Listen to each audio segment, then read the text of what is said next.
Hello, everybody, and welcome to the third day of the event celebrating women in media, organized jointly by a group of great and strong women coming from Creative Europe Desk media offices in Austria, Croatia, Germany, Hamburg office, Italy, Torino office, Greece, and Portugal. Today, we are also focusing on female solidarity, on female perspective, on female stories. And it is my honor and pleasure to welcome two great ladies who is joining me today in interview with the award-winning Jasmila Žbanić, filmmaker from Sarajevo, Bosnia and Herzegovina, and a great dear partner in crime and collaborator, Wendy Mitchell, who is going to moderate this conversation. Just before we start, I would like to highlight a couple of things. I mean, we all know Jasmila for quite impressive track record, and among her filmography, Grbavica is, of course, something to highlight, being awarded with Golden Bear on Berlinale 2006.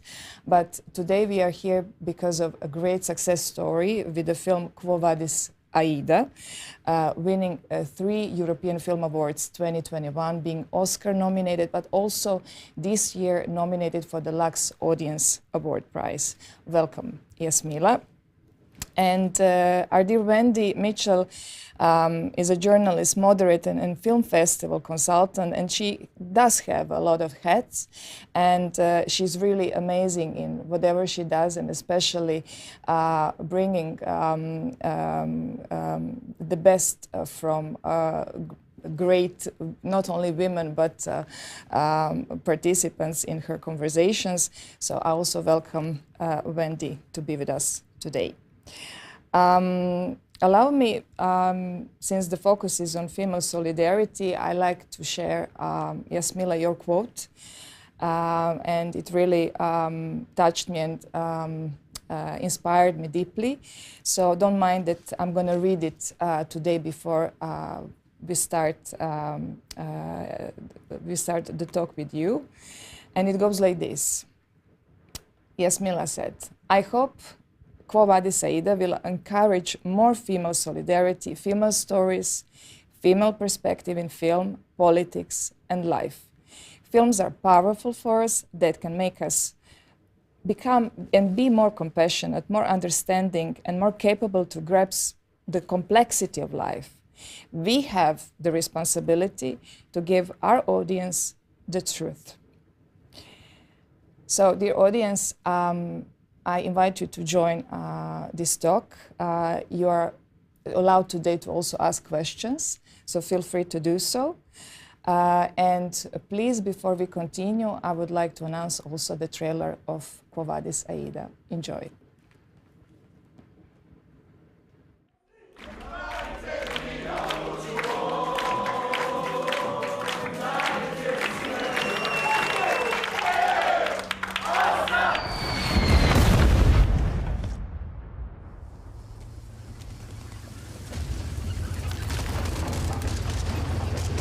Their tanks are getting closer and closer by the hour. We are doing everything we can.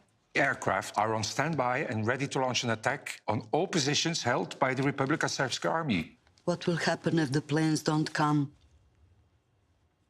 They will come. They will come.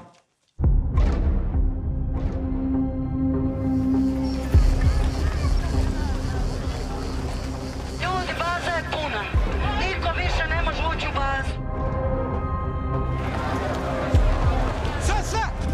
Brega is a safe area under protection of the United Nations. Kao čovek, kao general, garantujem sigurnost za svakog nevinog. Do you have your family here? 2 sons. Do you think we are safe here?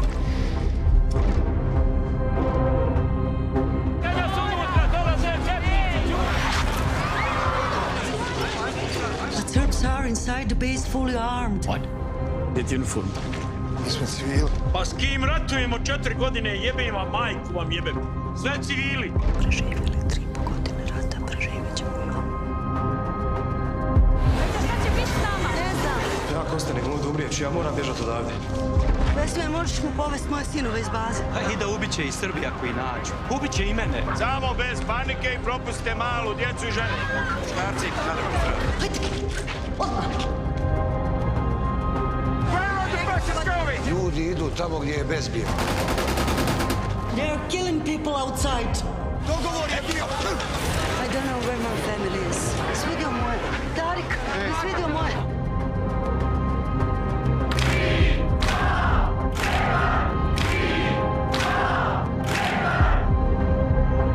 What will happen to us?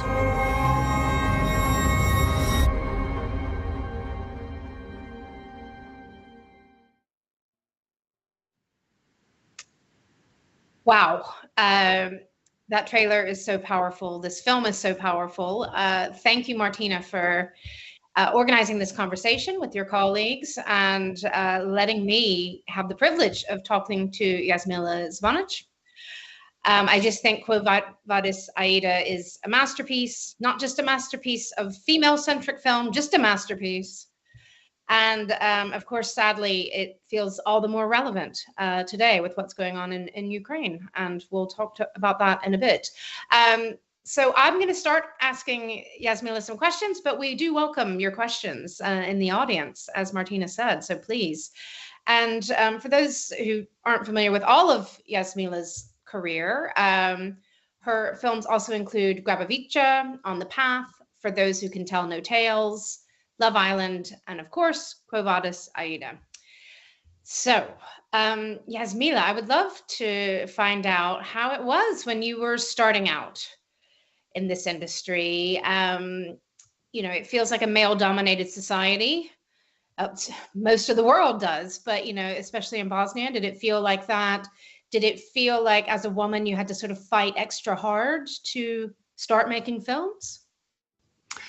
Yes, our, society when I grew up was socialist Yugoslavia. It did encourage women to do many things and was talking a lot about how women are equal and, jobs are offered to women. There were 2 female directors from Bosnia before who were doing stuff, but somehow this job was always considered a male job. So, for example, when I was studying during 4 years of education at the Academy of Performing Arts in Sarajevo, I never heard any female name. It was, the way the lectures were structured and what film history included, Bosnian film history and world film history, I really felt always, okay, women are not mentioned. I am kind of alien in this male planet. But, socialism also gave a lot of courage to women. We were raised on stories of female partisans who were fighting Nazi German. It was always stories of female courage and stuff. Maybe that influenced me also. Of course, my very strong mom who was supporting everything. But I always felt a little bit alienated from the world of films. I know that when I was studying with Aida Begić, a colleague who also has really great movies, she and I were together with, I think, 6 colleagues. When we finished academy, all 6 colleagues got offered to be employed either in TV or at the academy or at the theater, except 2 of us. So it was really and we were kind of the best. But that was really, when it comes to the jobs, to work, it was not female friendly. We had to fight a lot to get a chance to have our films. And were there people who really supported you and mentored you when you were, especially something like your first feature, Quo Vadis, which went on to win the Golden Bear in Berlin, a very successful film, but did people believe in you from the start? Were there certain people who made sure you could make films? It didn't come from above. I would say it was more from a lot of female friends that I met. Christine Meyer from Austria, my DOP, she came to Bosnia just after the war as a film student. We met as a film students, and from my Austrian colleagues like Barbara Albert and others, I learned about other female directors. They brought books and films and stuff. So it was more this solidarity from the ground that encouraged me. I have to say my, at that time, boyfriend was also now producer of my films, was also very, very helpful. I mean, really believing in me. But we didn't have authority who would be there as a role model. We didn't have somebody who would push women. Society was quite opposite. They were not only rejecting, but making everything double difficult. And I felt that not only in Bosnia, but in the world of cinema, you know, I was always feeling like I have to excuse myself for being there.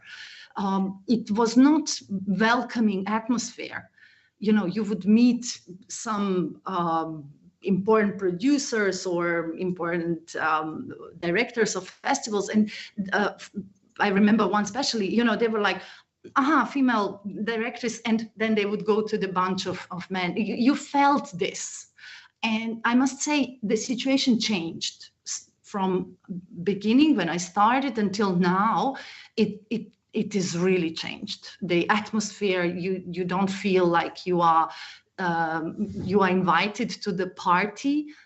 You are not invited to the party. You are there to crash the party, and nothing belongs to you. That was very often feeling I had when I was at the festivals and stuff.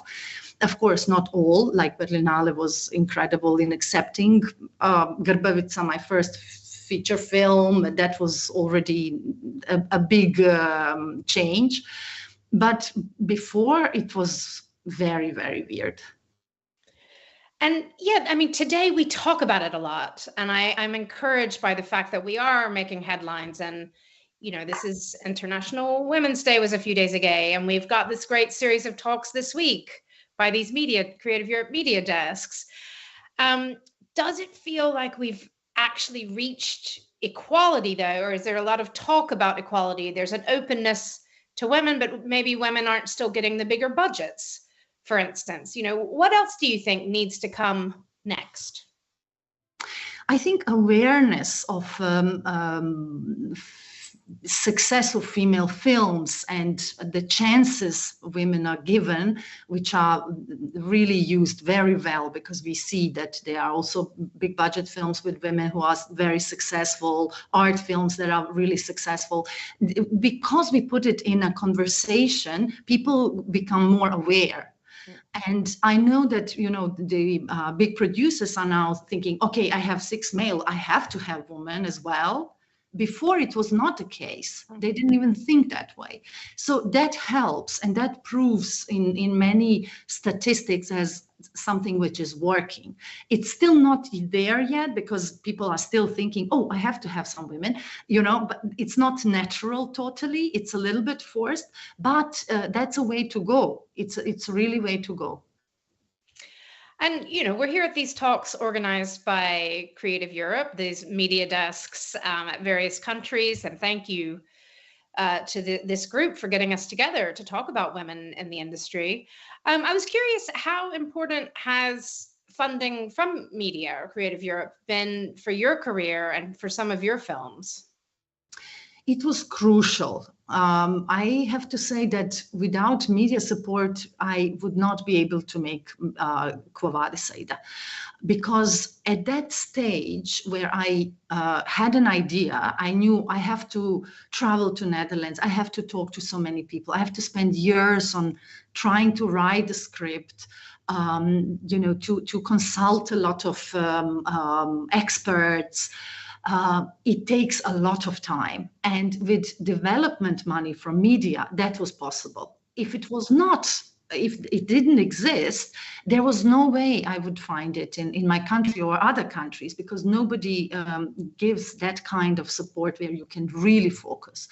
So I'm not saying this because we are in a media panel, but I always mention that it was crucial because it gives you freedom to decide really where do you want to go, and it gives you means to do it. I was able to go 5 times to Netherlands to talk to soldiers, to talk to people there. And I promise we didn't make you say that. No. There's no bribery to be nice to media. But yeah, it's great to hear. And I did want to, that's a great segue to talk a little bit more about the process of making Quo Vadis, Aida, because I'm fascinated to know more about this film and how you've made it. When did the idea first come to you to try to tackle this, humanitarian disaster, but from a female point of view? Has this been brewing in you for 10 years? It was a long process. As a Bosnian, this tragedy is really part of us. It's trauma for all the region, I have to say. And it's something that I knew a lot about, and I thought I know everything. But when I started researching, I realized I just knew a little bit. So I was trying several approaches, like I was trying to make thriller, because all these political decisions that were made not to send airstrikes, not to help Bosnians, decisions that were made in New York, in Brussels, in Den Haag, that was for me also very interesting, like a political thriller. I researched that side as well, but then I thought, no, I want people to feel how is it to be there. I don't want them to have intellectual knowledge of what happened, but really identify with people. So I tried with different stories. There was one story of a real translator and survivor, Hasan Uhanovic, under UN flag. I tried to make it as his story, but then it wasn't working in a way I wanted. So I decided, okay, it was really like a natural decision to say, okay, mother, a woman who is translator, so she's able to be in the world with Bosnians and in UN, following what's going on in decision-making rooms, is perfect bridge to bring emotions to the audience. So that's where everything unfolded. It was a lot of versions of the script, especially I was working really many versions of the beginning, because when you're making film about, I analyze a lot of films about Holocaust, and I realized a lot of wonderful films don't have to explain who is who. They just go into the middle of the story, like Son of Saul or other great films. But in this case, people didn't know who are Bosnians, who are Serbs, what UN was supposed to do. People really didn't have enough information about it. So how to bring people in this, without putting a title or describing it in an informational way, that was a lot of work to think and to try and to make errors and to find it. And I imagine, like you said, this is still trauma that lives within people today. Were there some people who thought they weren't ready to see a film about this, or people who just tried to stop it getting made? Did you have to sort of fight those kinds of voices who might have wanted to shut you down? Did you have to sort of be careful while you were shooting it? Look, we had a lot of political blocks on our way. It was quite a long process. We were rejected. We were not allowed to film in many locations. In one moment, we were really thinking, okay, everybody is against us. I am also a political activist. I'm not a member of any party, but I'm very loud and I'm speaking against establishment. So there were blocks, not only because of subject, but because of me as well. So it was quite work to achieve. And of course, there are a lot of people in the government that are still supporting war criminals, and they are still thinking that Srebrenica is not genocide. So they were blocking us, with getting tanks, getting equipment.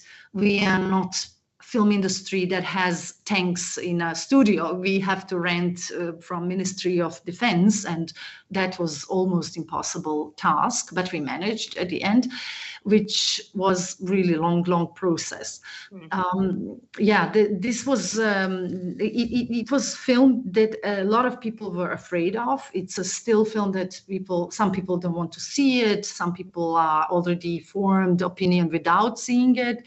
But on the other hand, there are a lot of people who've seen it, and I know that some of them who were maybe on an edge of being in these nationalistic narratives, I noticed that these people as well understood it from human point of view and changed their mind about Srebrenica. Great. It's such an important film in many regards. I wanted to talk about a couple of the key female collaborators. And of course, we have to mention the great actress, Jasmila Žbanić. How did was she always in your mind to cast as Aida, or how did you work together to shape this character fully? Yeah, Jasna, when I'm writing, I'm not thinking of actors. So as soon as we started casting process, both producer, we said, okay, this is it. It's Jasmila Žbanić. We worked with her before, so we knew her. We were watching her films. We knew her work in theater, and she just seemed right. That's it. We didn't cast, we didn't audition other people.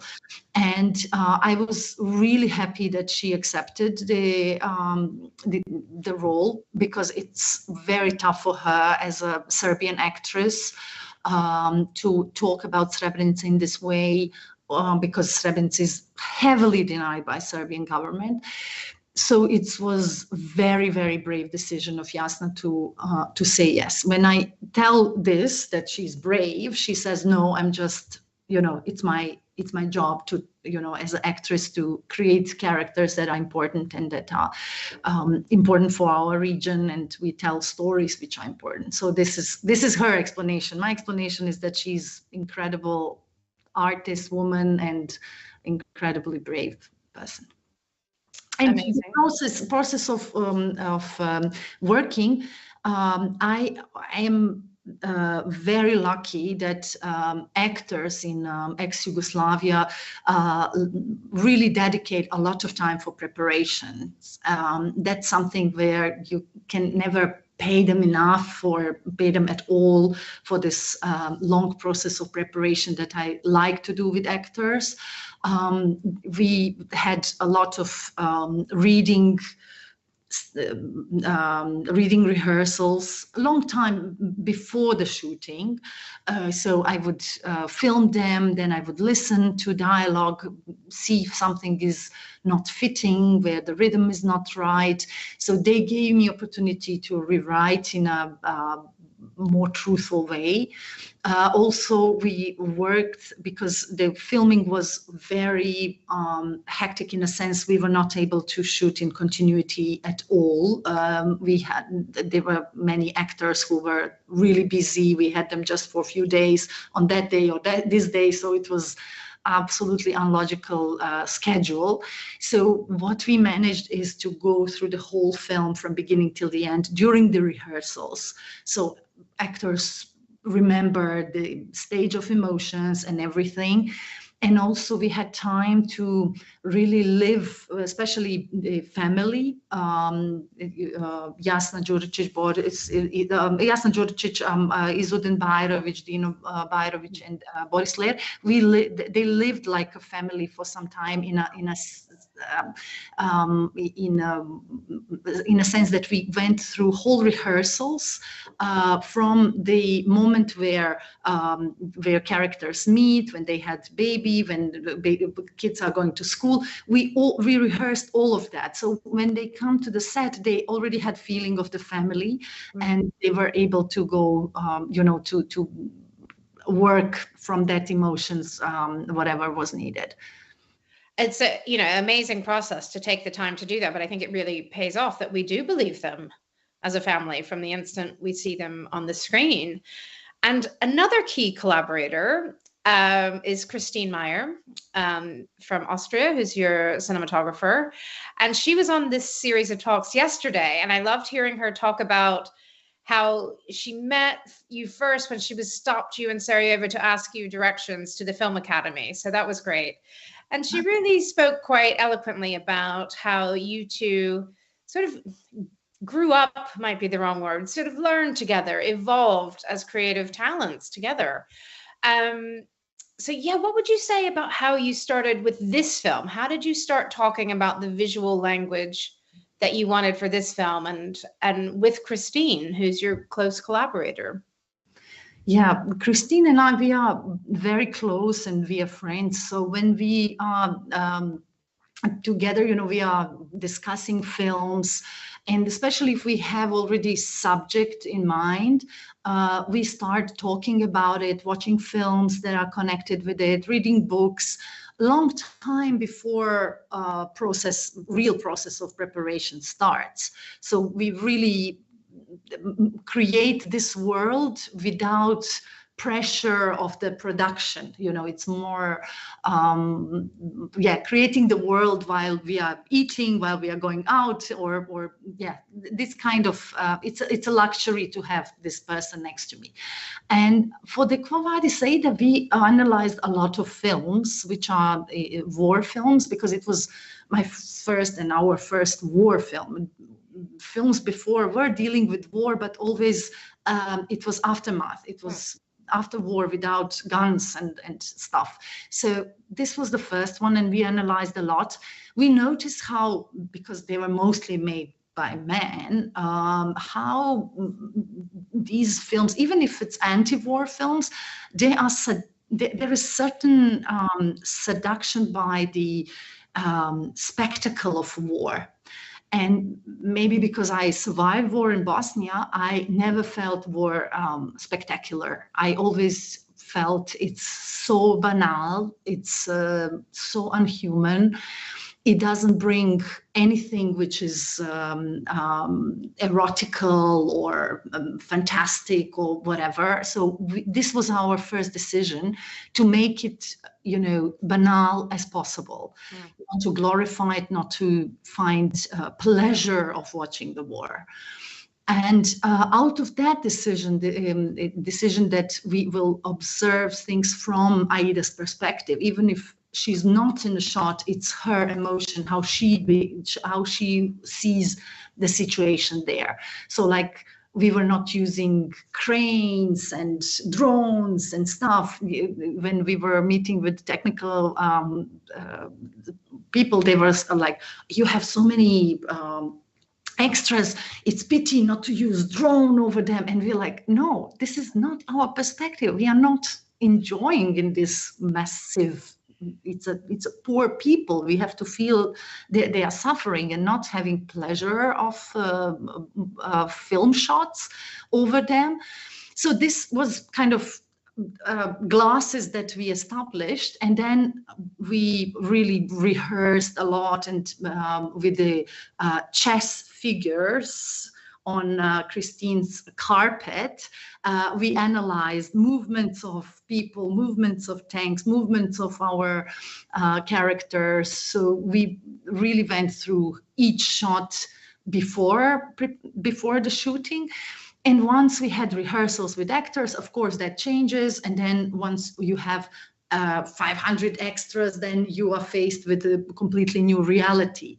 Both of us have experience in documentary films, so we were able to, really feel what is there and not to pursue with our shots that we created in her living room. It's reality of the existence which we have to picture. So that was what led us through it. And of course, there were certain decisions like it was we wanted to have very colorful, contemporary look, because it's happening, just yesterday. It happened just yesterday. We wanted people not to feel it's a historical movie, but that people can identify with, oh, I have sneakers like this guy, and feel it like this. Weather is beautiful, it's a sunny day, it can be time of holidays. So we wanted to bring this as a contrast to the brutality of the war. And obviously brutality of war is something we're all watching aghast at the news right now. I wanted to ask you, what role do you think storytelling has in war times? I mean, a lot of your films have dealt with aftermath of war. Yeah, I think you did your film school thesis on mass graves. So this is something you've lived with as a person and as a filmmaker. Yeah, how are you thinking about storytelling in regards to war times, especially in light of what's happening in Ukraine? Yeah, storytelling is very important for people to have meaning. I know that during the war in Bosnia, siege of Sarajevo, for us, it was so crucial that we kept going to underground cinema, that we had underground concerts, that we are crossing the street where snipers were shooting or grenades are falling, in order to go to theater performance, which were without any electricity. The directors directed with having actors with candles. That was what they could do. So they tried to integrate it into narrative. And this was, for me and for many people in Bosnia, especially Sarajevo, something that kept our meaning of life, our dignity, our humanity. We felt we have to do this in order to survive it. And it was sometimes even more important than food or shelter.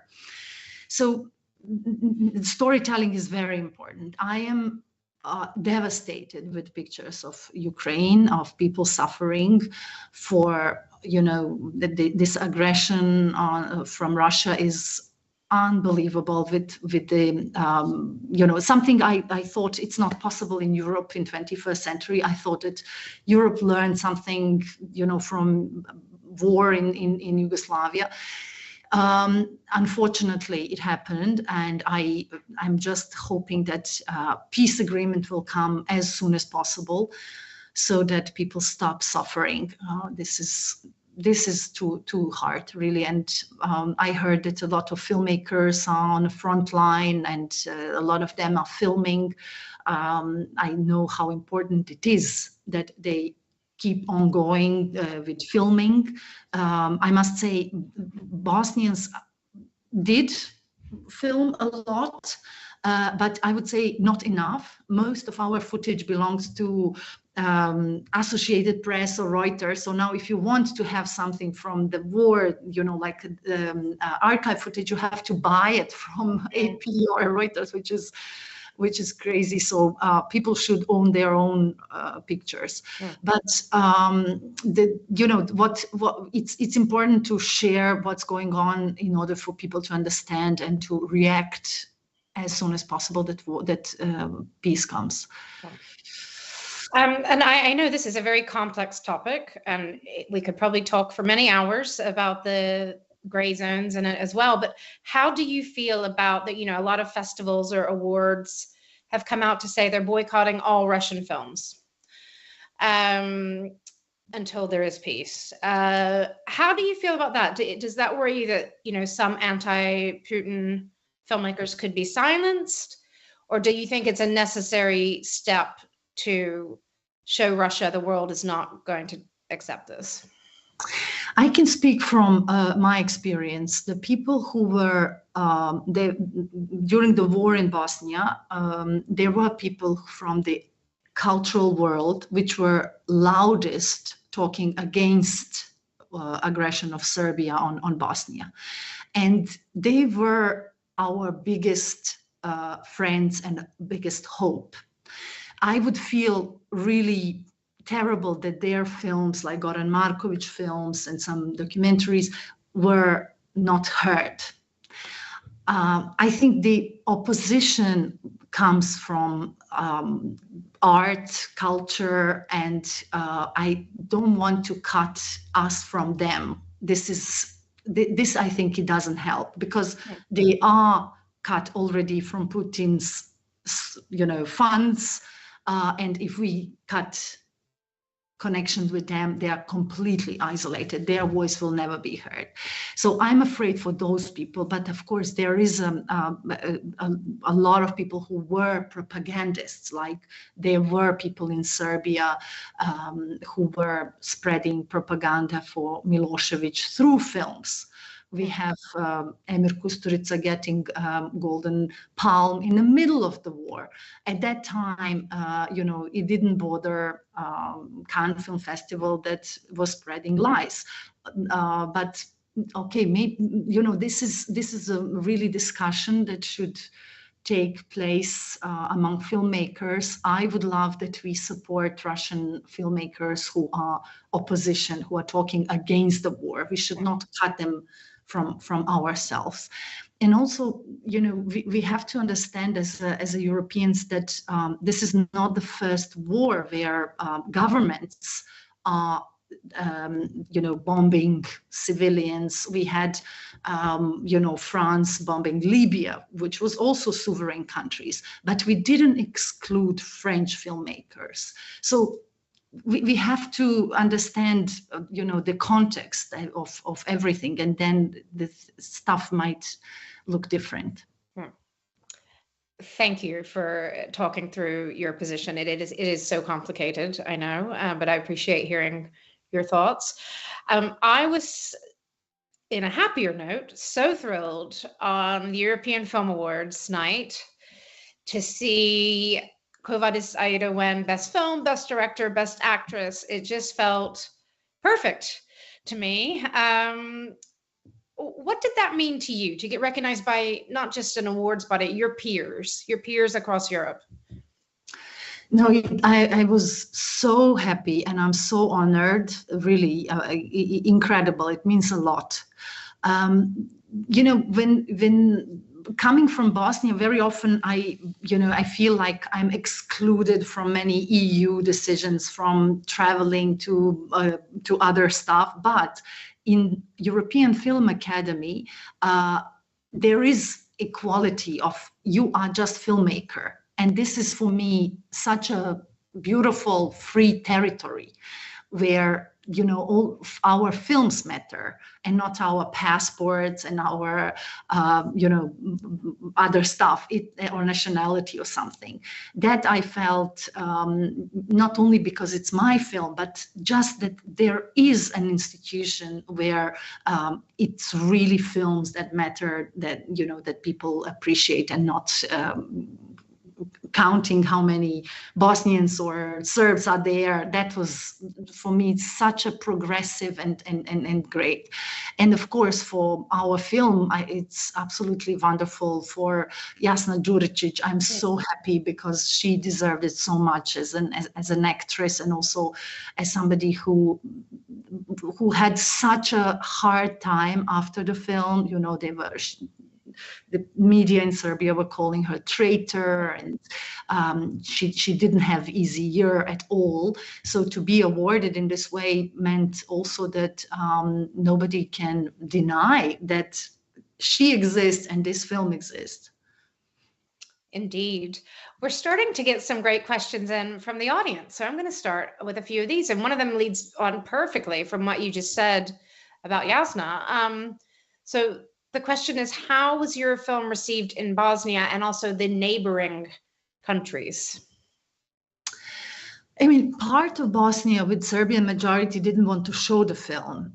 So this was, we tried with cinemas, but they were too afraid from the, that authorities would work against cinema, and they were really afraid. So there is that dark side of the country where people don't want to hear what happened in Srebrenica. But I know a lot of people seen it, even with this, even without being able to see it in cinema. For Serbia is the same. We wanted to be at some bigger festival, like now there is a fest in Belgrade, but unfortunately people are afraid to invite a film. I think it's not problem only for our film, but they are behaving like what Vučić wants them to behave, and that is disaster for filmmakers. That is really disaster to listen to the government. On the other hand, we had some really great reaction from especially young people in Serbia who were writing me saying, we grew up feeling something is really weird with narrative about Srebrenica, and only now that we see your film, we understood what was wrong, why they were lying to us, why we were kept in darkness all the time. So I feel, of course, it's not a critical mass that watched the film and wants to think about past, but there were a lot of voices from Serbia that were very positive. And Jasna and Boris, they were telling me that a lot of colleagues were so happy with film, so touched. They were supporting her. So that's really beautiful. And is it true that you were able to show the film at the Memorial Center in Srebrenica, and that was to young people? And what was that experience like? That must have been so moving. Yes, I was, after Venice, we realized that media in Serbia started talking that film is against Serbs, and without seeing the film. Because at Venice, there were no Serbian journalists. We checked with press office, and they wrote such a bad review about the film without seeing the film, that we understood, okay, this is a propaganda against the film, and what can we do? We don't want to answer to these stupidities, because then you go on their level, which is really low. We thought, okay, our answer would be, we organize premiere of the film for young people, only people who are born after genocide, after 95. And we want to tell them, we invited people from Serbia, from Croatia, from all of Bosnia, even these Serbian parts and Federation parts. So we told them before the film, you have nothing to do with this. You were not even born. But you shouldn't deny it and say it didn't happen. You should watch it, see it, contemplate, research. Because in order to move on, we have to clarify what happened. We cannot lie and put it on the carpet, because it will come up again in 10 years or something. And a lot of people in Serbia really appreciated that film was not used as a weapon to say, oh, Serb nation is a genocidal nation, all Serbs committed genocide.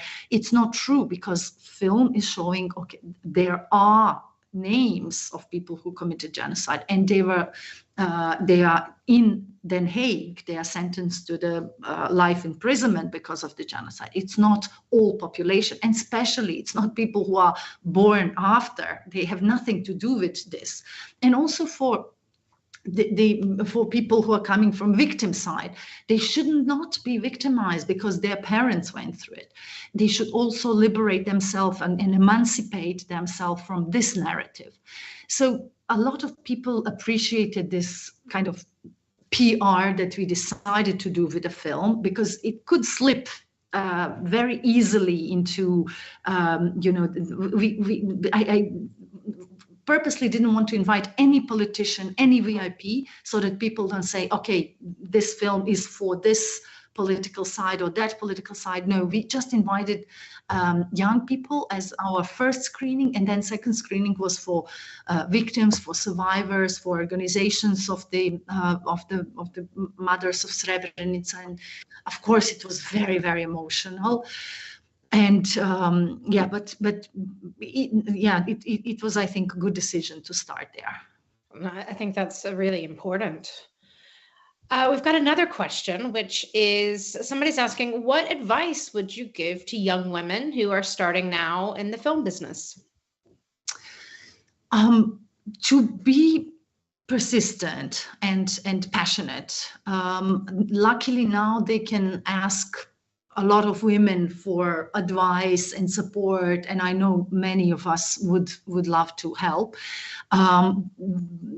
Just don't fit into what exists now, but create reality for yourself. Great. And how about, can you talk a bit about how you have found, I think you mentioned your producer started out as your boyfriend or one of your producers. How have you found the right partners and collaborators? How have you grown? You also mentioned just other young filmmakers you met when you were starting out. How have you developed those networks?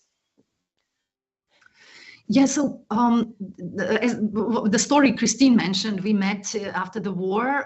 So we created a kind of network with the Bosnian, Austrian friends. We supported each other, especially Austrians supported Bosnia at that time was quite ruined, and they were sending us books and VHS of latest films and film stock, so we were able to film. This kind of support among your generation is really crucial. Film is not individual work. I appreciate authors' films, but I feel there is something very male in defining authors, because I would never say it's my film. It's really a group of people who got this idea. Maybe I brought it, but so many people influenced it that I cannot say it's mine and not Jasna's, not Damir's, not Christine's. I feel it's important to have this group of working together and changing stuff.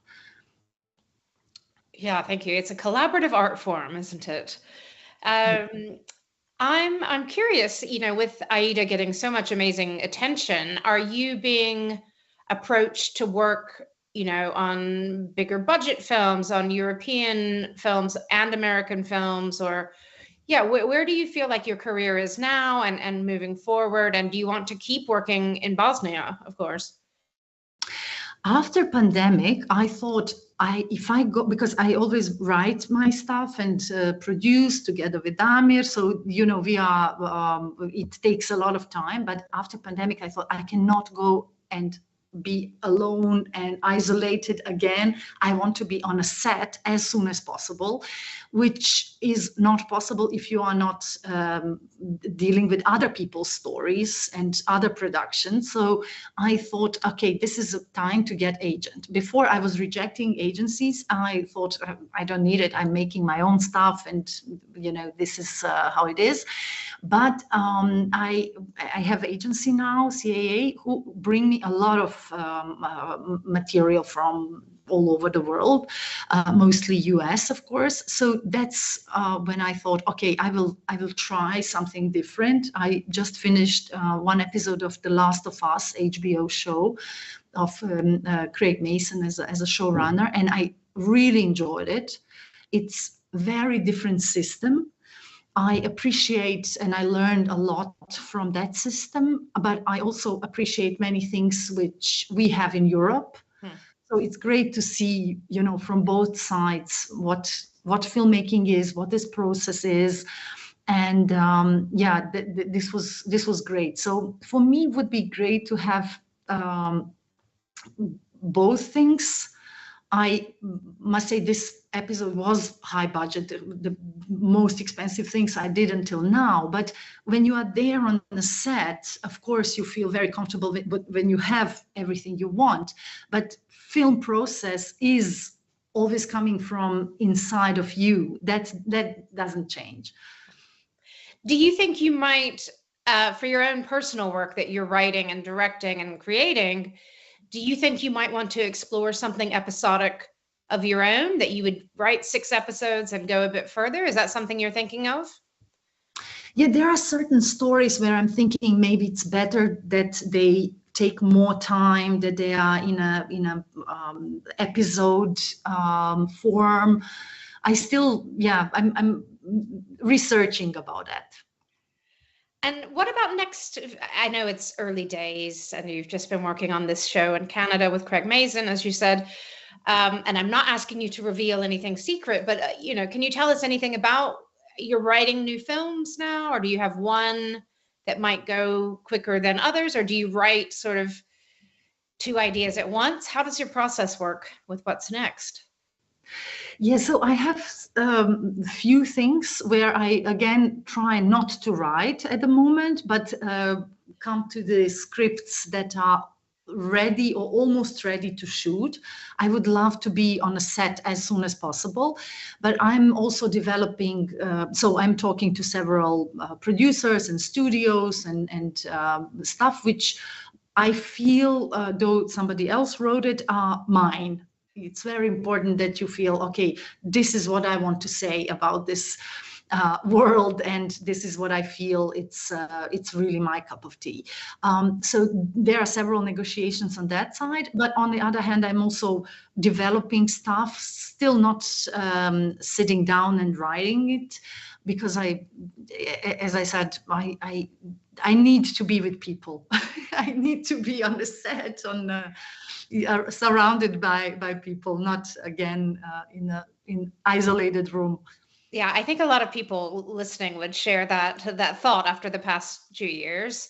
I wanted to end by asking you, what excites you? We mentioned, European cinema and the IFAs, and what excites you about the European film industry going forward? What's giving you hope for the future of this industry?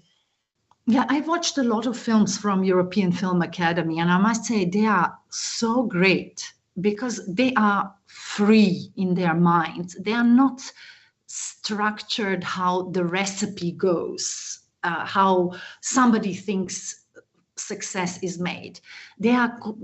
Some of them are completely crazy. One of my favorite is Bad Luck Banging or Loony Porn.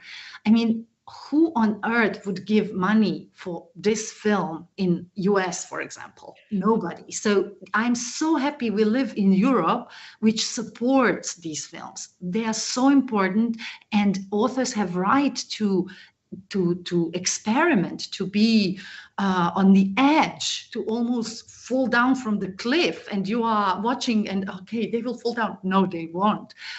So so many films from Europe who have strange forms, but they are truthful and they are really fantastic and great.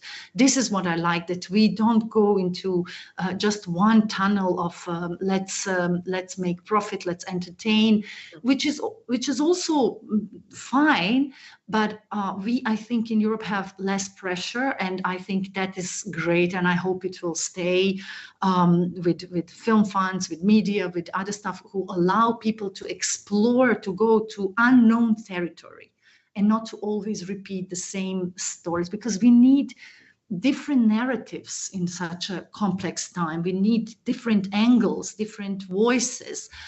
And, to have voice from Romania and from Kosovo and from France, and have European colorfulness, it's so great.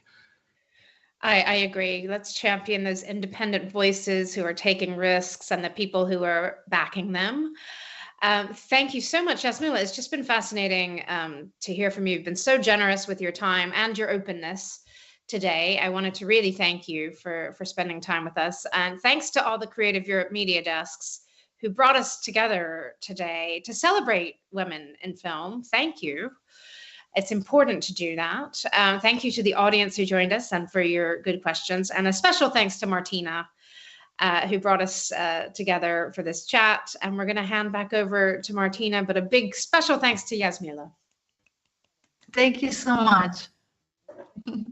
Thanks a lot. Jasmila, for this honest and very emotional and deep sharing. And I mean, Wendy, you always do it so easygoing and naturally. So, and I think we could go on like this forever. I mean, this is what I also noticed throughout the previous days, that we just couldn't stop all this exchange and sharing.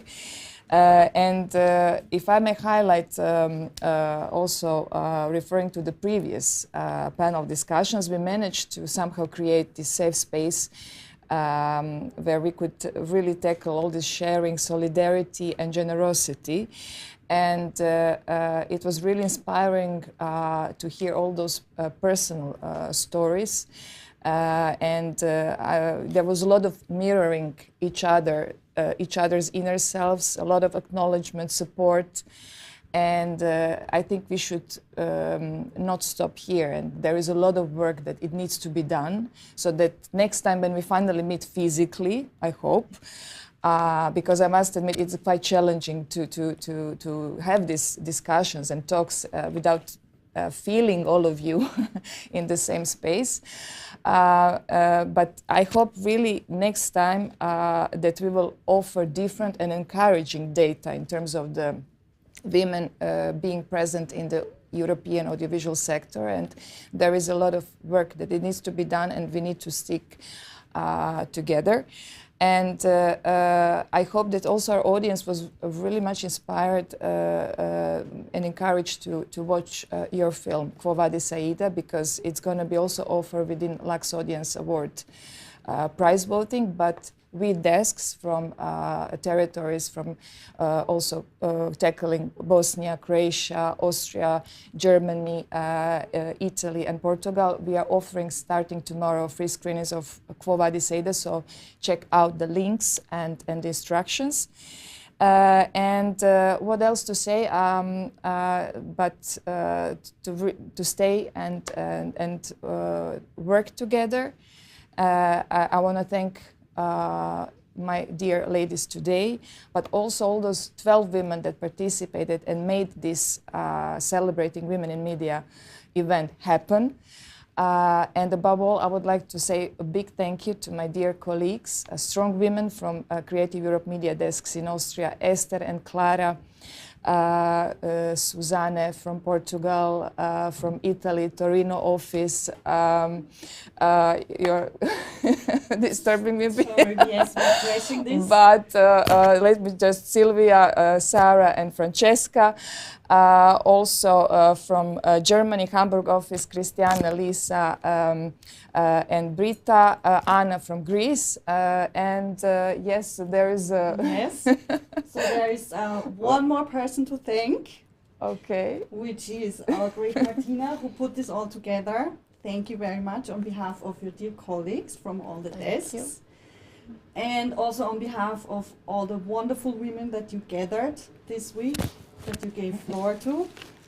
And so we're going to continue to celebrate this special woman here. It's also her birthday, so happy birthday. It's tomorrow, but thank you so much. I should not move, not to lose the microphone. This is spontaneous, but yes, thank you so much for being here. And let's meet next time physically. And yes, let's celebrate our stories and ourselves. Thank you so much. Bye.